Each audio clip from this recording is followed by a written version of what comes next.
السلام علیکم for class honours kindergarten and secondary school سے میں آپ کی اردو کی ٹیچر پہلے ویڈیو لیکچر میں آپ کو خوش آمدید کہتی ہوں۔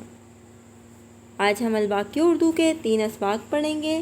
اسوہ حسنہ رسول پاک صلی اللہ علیہ وآلہ وسلم، ام المومنین حضرت خدیجہ رضی اللہ تعالیٰ عنہ اور سنت ابراہیمی۔ سب سے پہلے ان تینوں اسباق کی املاء اور مشکل الفاظ کے معنی بتاؤں گی، اس کے بعد سبق کی مختصر وضاحت کروں گی اور سب سے آخر میں سوالات کے جوابات اور کتابی مشق دیکھیں گے۔ آئیے اسوہ حسنہ رسول پاک صلی اللہ علیہ وآلہ وسلم سے شروع کرتے ہیں، جو کہ صفحہ نمبر 8 سے شروع ہوتا ہے۔ اس کے اہم نکات درج ذیل ہیں۔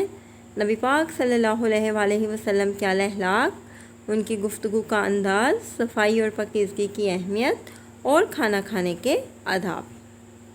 مشکل الفاظ اور الفاظ کے معنی: ضابطہ حیات، جہانوں، مہذب، سرگوشی، ریشمی، نقص، چھینک۔ الفاظ معنی: ضابطہ حیات، زندگی گزارنے کا مکمل دستور۔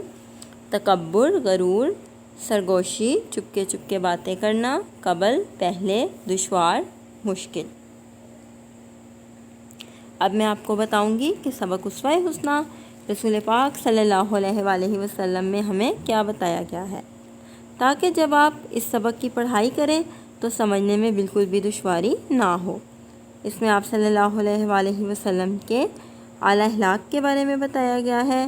آپ صلی اللہ علیہ وآلہ وسلم کے اعلیٰ اخلاق پر عمل کر کے ہم عزت و آبرو کی زندگی گزار سکتے ہیں۔ آئیے دیکھتے ہیں حضور صلی اللہ علیہ وآلہ وسلم کے اعلیٰ اخلاق کی چند مثالیں۔ آپ صلی اللہ علیہ وآلہ وسلم جب کسی محفل میں تشریف فرماتے تو جہاں جگہ ملتی بیٹھ جاتے۔ محفل میں سرگوشی سے منع فرماتے، کیونکہ ایسے دوسروں کو شک ہوتا ہے کہ آپ ان کے خلاف باتیں کر رہے ہیں اور انہیں تکلیف ہوتی ہے۔ آپ صلی اللہ علیہ وآلہ وسلم کی گفتگو کا انداز نہایت عمدہ تھا کہ سننے والا آسانی سے آپ صلی اللہ علیہ وآلہ وسلم کی بات سمجھ جاتا۔ لوگوں سے خوشی اور مسکراہٹ سے ملتے۔ آپ صلی اللہ علیہ وآلہ وسلم صفائی اور پاکیزگی کو بہت اہمیت دیتے تھے۔ آپ صلی اللہ علیہ وآلہ وسلم کا فرمان ہے کہ صفائی نصف ایمان ہے۔ اگر ہم آپ صلی اللہ علیہ وآلہ وسلم کے اس فرمان پر عمل کریں گے تو بہت سی بیماریوں سے بچ جائیں گے اور سب آپ کو پسند بھی کریں گے۔ آپ صلی اللہ علیہ وآلہ وسلم کھانے سے پہلے ہمیشہ بسم اللہ پڑھتے اور کھانے کے بعد اللہ کا شکر ادا کرتے اور کھانے میں کبھی نقص نہ نکالتے۔ ہم بھی آپ صلی اللہ علیہ وآلہ وسلم کے اسوہ حسنہ کو اپنا کر اچھے مسلمان ہونے کا کردار ادا کر سکتے ہیں۔ آئیے سبق کا مختصر خلاصہ دیکھتے ہیں۔ اسلام ایک مکمل ضابطہ حیات ہے۔ ایک مہذب معاشرے میں کامیابی اور عزت سے زندگی گزارنے کے لیے آداب و اخلاق کا ہونا اور اس پر عمل کرنا ضروری ہے۔ نبی پاک صلی اللہ علیہ وآلہ وسلم صفائی اور پاکیزگی کو بڑی اہمیت دیتے تھے۔ آپ صلی اللہ علیہ وآلہ وسلم کھانے سے پہلے بسم اللہ اور بعد میں الحمدللہ کہتے تھے۔ اب سب بچے صفحہ نمبر 10 پر دیے گئے سوالات غور سے پڑھیں اور سبق میں سے جوابات تلاش کریں، پھر ویڈیو سے ٹیلی کریں اور یاد کریں۔ کتاب کے صفحہ نمبر 11 پر جو کتابی مشق ہے اس کے سوال نمبر 5، 6، 7 یہ آپ نے خود سے حل کرنے ہیں اور پھر اس کے آنسر اس ویڈیو سے ٹیلی کر لیں۔ اسٹوڈنٹس، اب یہ ویڈیو یہیں پہ روکیں، اب اس سبق کی پڑھائی کریں، املاء کے الفاظ اپنی کتاب پر خط کشیدہ کریں اور کتابی مشق حل کریں۔ اس کے بعد اگلے سبق کے لیے ویڈیو دوبارہ سٹارٹ کریں۔ اب ہم اپنے اگلے سبق ام المومنین حضرت خدیجہ رضی اللہ تعالیٰ عنہ کی طرف آتے ہیں، جو کہ صفحہ نمبر 16 سے شروع ہوتا ہے۔ اس کے اہم نکات درج ذیل ہیں۔ حضرت خدیجہ رضی اللہ تعالیٰ عنہ کی بے مثال پاکیزہ زندگی، حضور صلی اللہ علیہ وآلہ وسلم پر غار حرا میں پہلی وحی۔ مشکل الفاظ اور الفاظ معنی: ممتاز، امین، صداقت، مصروف، نزول، وصال، بہترین۔ الفاظ معنی: باوقار، عزت دار، معاوضہ، اجرت، صادق، سچا، طاہرہ، پاک باز، ممتاز، معزز، مشہور۔ اب میں آپ کو بتاؤں گی کہ ام المومنین حضرت خدیجہ رضی اللہ تعالیٰ عنہ میں ہمیں کیا بتایا گیا ہے، تاکہ جب آپ اس سبق کی پڑھائی کریں تو سمجھنے میں بالکل بھی مشکل نہ ہو۔ اس میں ہمیں حضرت خدیجہ رضی اللہ تعالیٰ عنہ کی زندگی کے بارے میں بتایا گیا ہے۔ حضرت خدیجہ رضی اللہ تعالیٰ عنہ مکہ کی پاک باز اور دولت مند خاتون تھی۔ آپ رضی اللہ تعالیٰ عنہ حضور صلی اللہ علیہ وآلہ وسلم کی پہلی زوجہ محترمہ تھی۔ آپ رضی اللہ تعالیٰ عنہ کو طاہرہ کے لقب سے پکارا جاتا تھا۔ حضرت خدیجہ رضی اللہ تعالیٰ عنہ حضور صلی اللہ علیہ وآلہ وسلم کی دیانتداری سے اس قدر متاثر ہوئی کہ آپ صلی اللہ علیہ وآلہ وسلم کو شادی کا پیغام بھجوا دیا۔ شادی کے وقت حضرت خدیجہ رضی اللہ تعالیٰ عنہ کی عمر 40 برس اور حضرت محمد صلی اللہ علیہ وآلہ وسلم کی عمر 25 برس تھی۔ جب حضور صلی اللہ علیہ وآلہ وسلم پر پہلی وحی نازل ہوئی تو حضرت خدیجہ رضی اللہ تعالیٰ عنہ ہی نے انہیں حوصلہ دیا۔ آپ رضی اللہ تعالیٰ عنہ نے ساری دولت بھلائی کے کاموں کے لیے وقف کر دی۔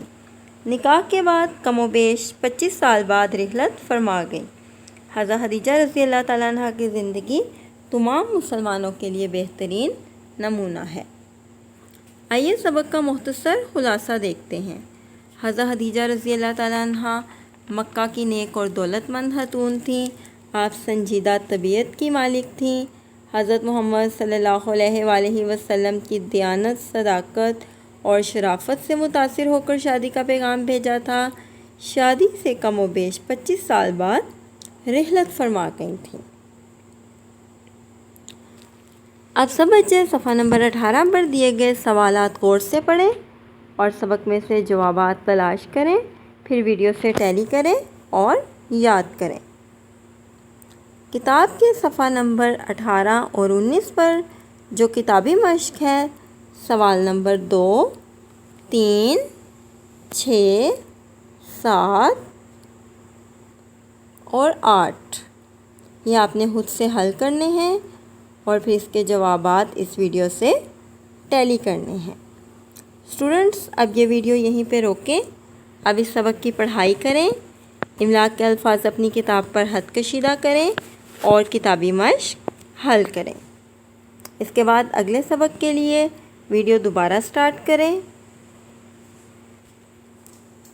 اب ہم اپنے اگلے سبق سنت ابراہیمی عید الاضحیٰ کی طرف آتے ہیں، جو کہ صفحہ نمبر 24 سے شروع ہوتا ہے۔ اس کے اہم نکات درج ذیل ہیں: سنت ابراہیمی کا تعارف، عید الاضحیٰ کا تاریخی واقعہ، قربانی کے گوشت کے بارے میں احکام۔ مشکل الفاظ اور الفاظ معنی: ذبح، غیب، آزمائش، اظہار، تہوار، پڑوسیوں، مستحق۔ الفاظ معنی: تہوار، خوشی کا دن، اہمیت، ضرورت، اطاعت، فرما برداری، اظہار، ظاہر کرنا، اہتمام، انتظام کرنا۔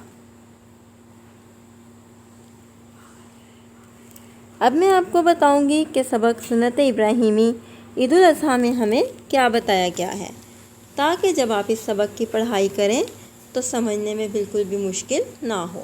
اس سبق میں ہمیں بتایا گیا ہے کہ ہم عید الاضحیٰ کیوں مناتے ہیں۔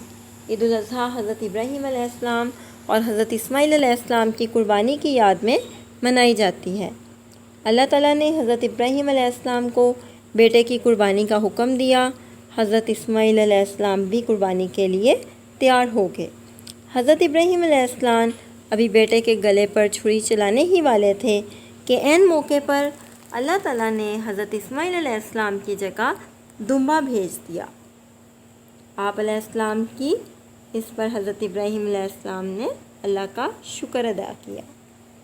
اس عظیم قربانی کی یاد میں دنیا بھر کے تمام مسلمان ہر سال 10 ذی الحجہ کو عید الاضحیٰ مناتے ہیں اور جانوروں کی قربانی پیش کرتے ہیں۔ عید الاضحیٰ کے لغوی معنی ہے قربانی کی عید۔